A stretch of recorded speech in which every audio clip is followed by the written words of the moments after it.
Olá, mais uma aula de filosofia. Hoje vamos falar um pouco sobre os autores, ou os filósofos, os pensadores contratualistas. A gente falou na última aula sobre Maquiavel e essa mudança no pensamento filosófico e político que Maquiavel traz, né? Instaurando uma nova fase dentro do pensamento político, se constituindo como ciência, se constituindo como uma esfera separada da especulação ou da reflexão filosófica e que bota, ou a gente pode dizer que inaugura de alguma forma uma nova realidade que é o Estado moderno, o Estado como conhecemos hoje, certo? Aí, o que acontece? Outros pensadores também pensaram, né? Um pouco mais à frente, essa realidade social, né, da ascensão da burguesia, de questionamento das monarquias absolutas, é um momento de mudança social, um momento em que se inauguram os direitos da cidadania, né? Surge pela primeira vez, então, ali um pensamento humanista, social, pela primeira vez não, é um renascer desse pensamento humanista, tá? Que já existiu na Grécia Antiga, onde o ser humano e seus direitos, então, começam a ter um papel fundamental. E nesse contexto, então, surgem esses autores contratualistas que a gente vai trabalhar hoje. Para aprofundar um pouquinho nessa parte mais contextual dos autores e não perder nosso tempo de videoaula, eu vou deixar junto com esse videoaula um link de um vídeo que eu encontrei no YouTube muito interessante, um documentário que também utiliza um pouco a teatralização, entre um suposto encontro entre dois desses autores que vamos a trabalhar hoje, Hobbes e Rousseau. A gente aqui vai falar de três autores, né? Hobbes, Locke e Rousseau. Mas no documentário aparecem Hobbes e Rousseau. Mesmo que não apareça ali Locke como personagem principal, a gente vai ver que suas ideias elas se interlaçam, né? Elas são pensamentos totalmente separados, então vamos trabalhar eles juntos, cada um com suas diferenças, que vamos ver que são várias. E então eu aqui na aula vou falar dos três autores, ok? Lá no documentário vocês vão ter bastantes informações sobre o contexto histórico, o iluminismo, o que era o que estava acontecendo na França, o que era o que estava acontecendo na Inglaterra, e como essas duas visões de mundo dialogam, né, com suas diferenças e suas similitudes. Achei bem interessante e estou enviando para vocês o link. E agora vamos começar com, então, falar um pouquinho em geral desses três autores, que eles têm uma coisa em comum. Os três são considerados contractualistas. Por quê? Bom, porque ambos três têm um objetivo dentro do seu sistema filosófico, que é a justificação do Estado moderno, certo? Do Estado, esse novo Estado que começa a emerger, né, nos países europeus, no território europeu, e que aos poucos vai transformando as monarquias absolutas em estados democráticos. Claro que isso é um processo muito mais complexo, que leva décadas e décadas. A gente sabe que as democracias não se instauraram de um momento para outro, mas aqui nos contractualistas, mesmo, por exemplo, a gente vai ver com Hobbes, ele era a favor da monarquia absoluta, mesmo sendo a favor da monarquia absoluta, havia ali já sementes de um novo homem, de uma nova sociedade, de uma nova forma de entender o Estado. Ok, o primeiro autor então que vamos trabalhar é Hobbes. Hobbes é em inglês, tá? Então a gente vai ver que obviamente são dois contextos diferentes, porém dentro do mesmo continente, todos têm elementos em comum, né, que estão ali acontecendo na Europa dessa época.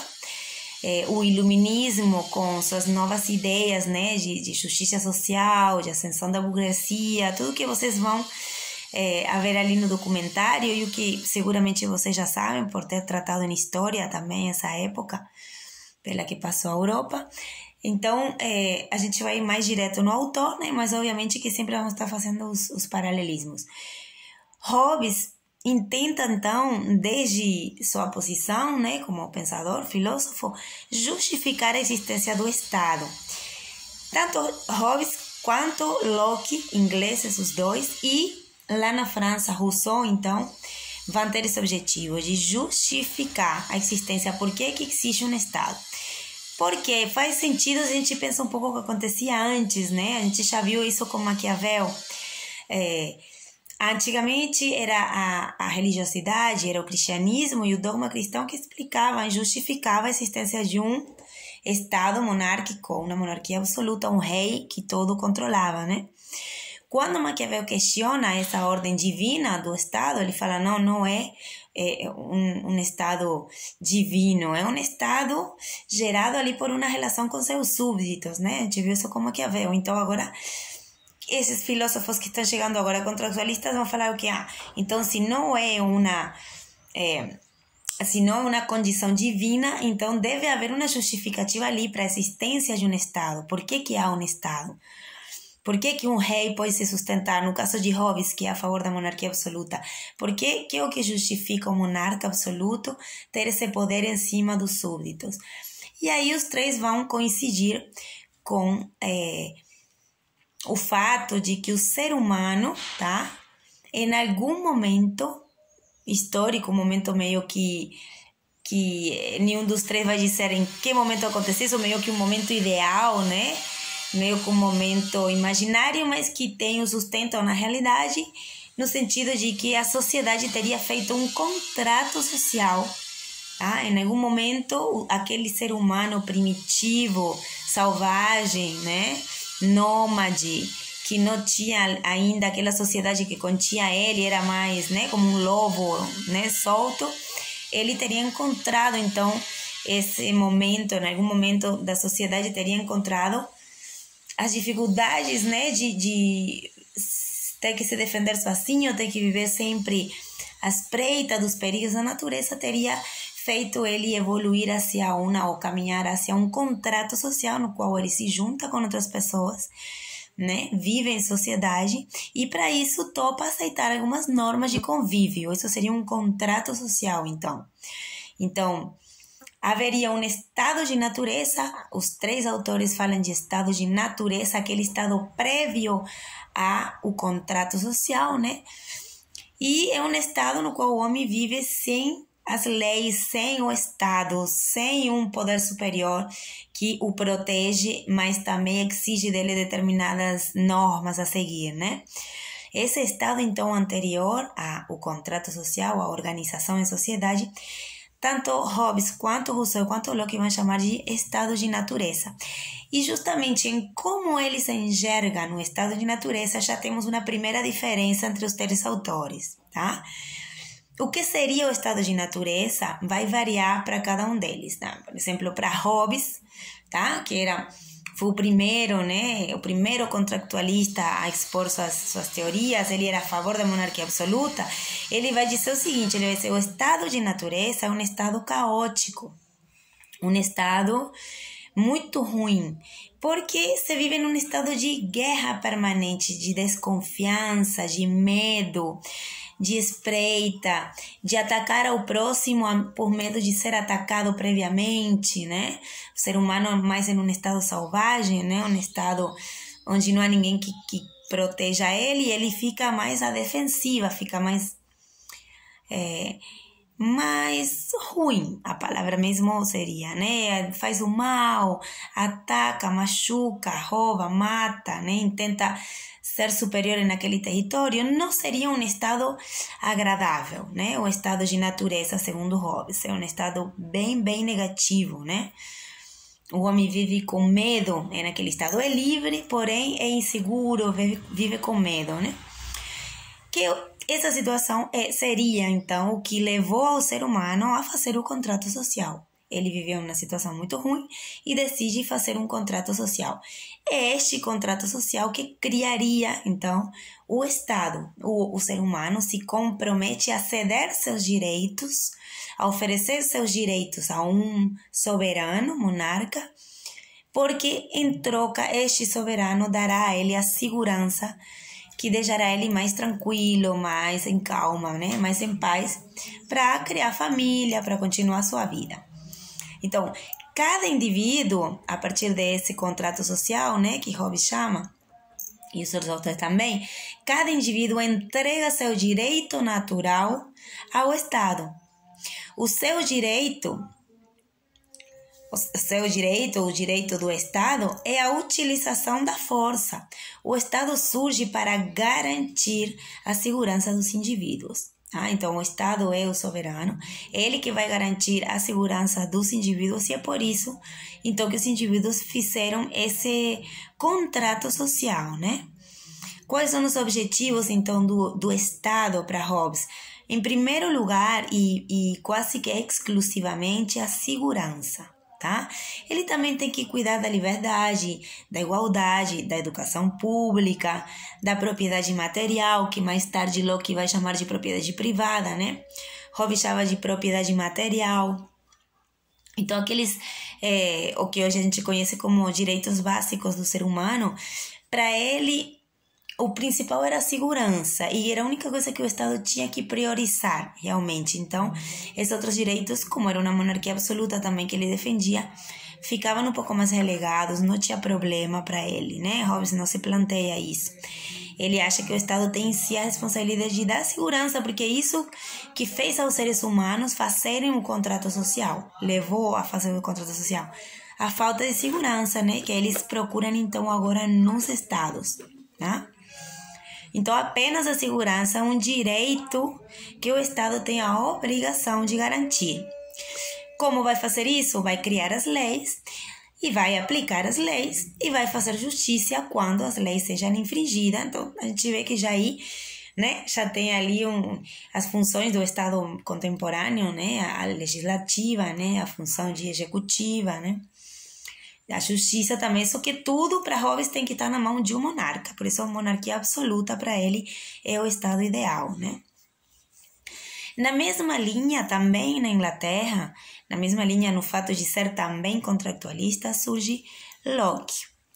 Locke, ele vai fazer mais ênfase em um direito que para ele é fundamental. Obviamente também vai falar do direito à vida, tá? Mas ele também vai falar do direito à propriedade. Locke é considerado assim, o fundador, né, do liberalismo econômico. Ele era a favor, era um burguês, né, obviamente, e é a favor de que o Estado não interfira nas economias individuais. Ele é a favor do liberalismo, né, o pai do liberalismo.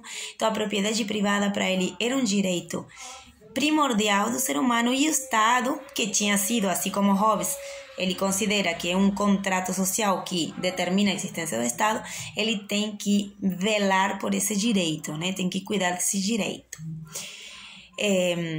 Só que assim, já Locke tem também uma diferença com respeito a Hobbes no que diz respeito ao estado de natureza. Para Locke, o estado de natureza já não é tão terrível assim. Ele não acha que o homem no seu estado de natureza seja ruim, seja do mal, seja um estado caótico. Sim, um estado, já um estado de natureza já não seria um estado tão caótico, certo? Locke já vai pensar assim: no estado de natureza, as pessoas têm tendência a serem boas, certo? No estado de natureza, as pessoas têm tendência a serem boas, porém, também reconhecem o território dos outros indivíduos, ou seja, no estado de natureza, as pessoas tendem a ser boas, eles reconhecem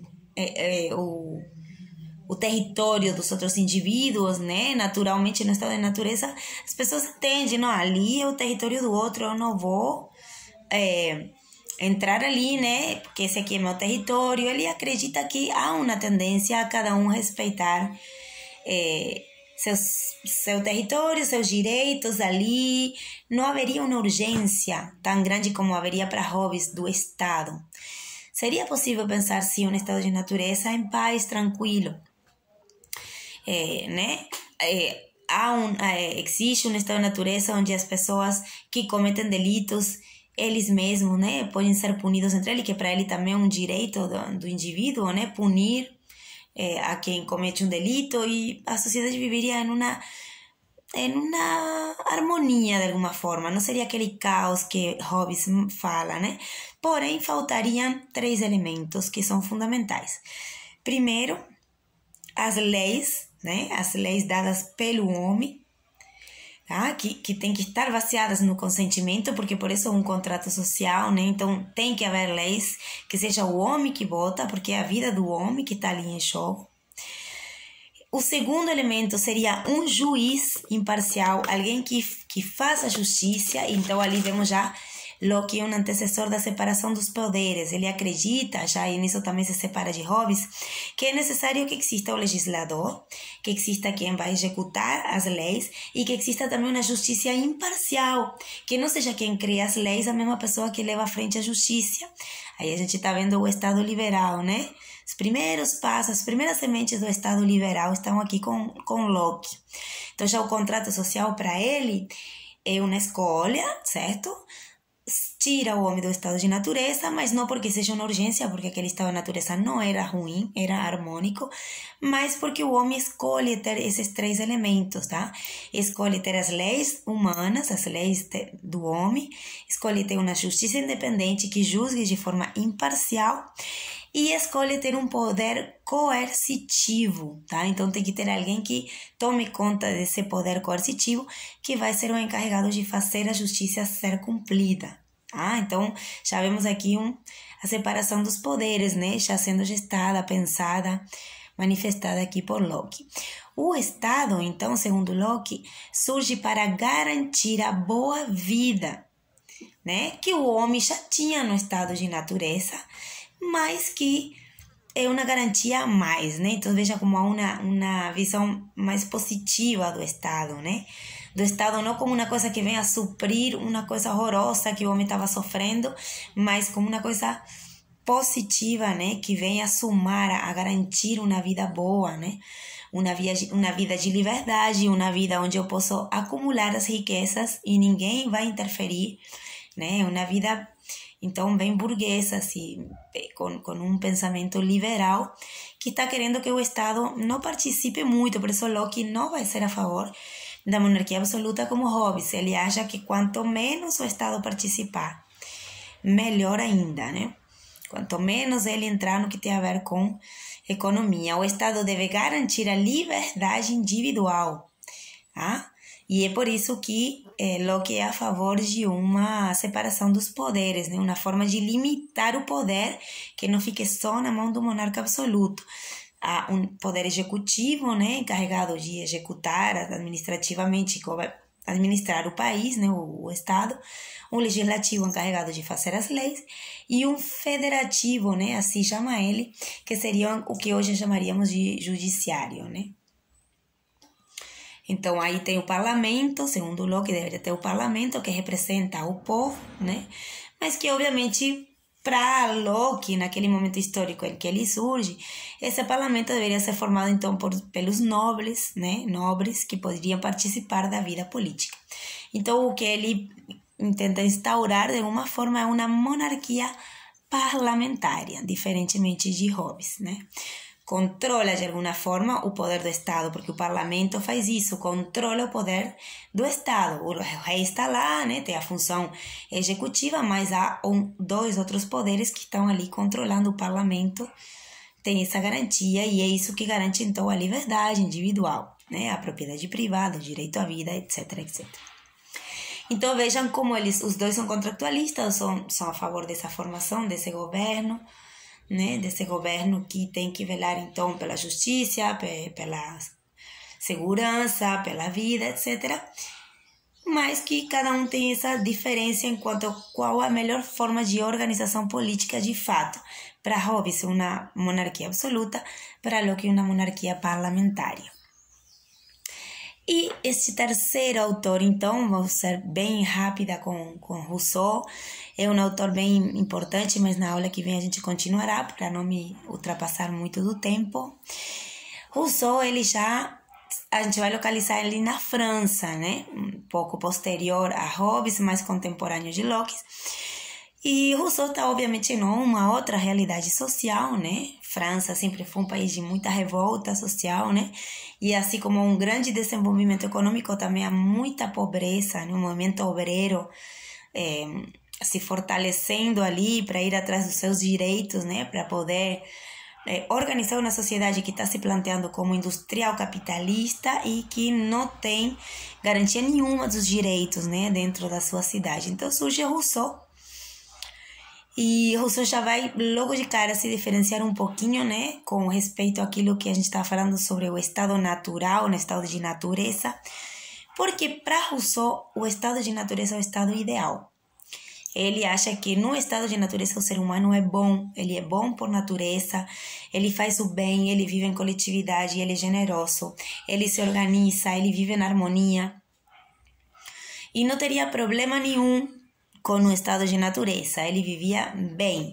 O homem é bom por natureza. Então, para Rousseau, houve um momento no qual ele vivia bem, sem contato com outras sociedades, ou seja, o momento que era mais uma questão mais micro, famílias, né?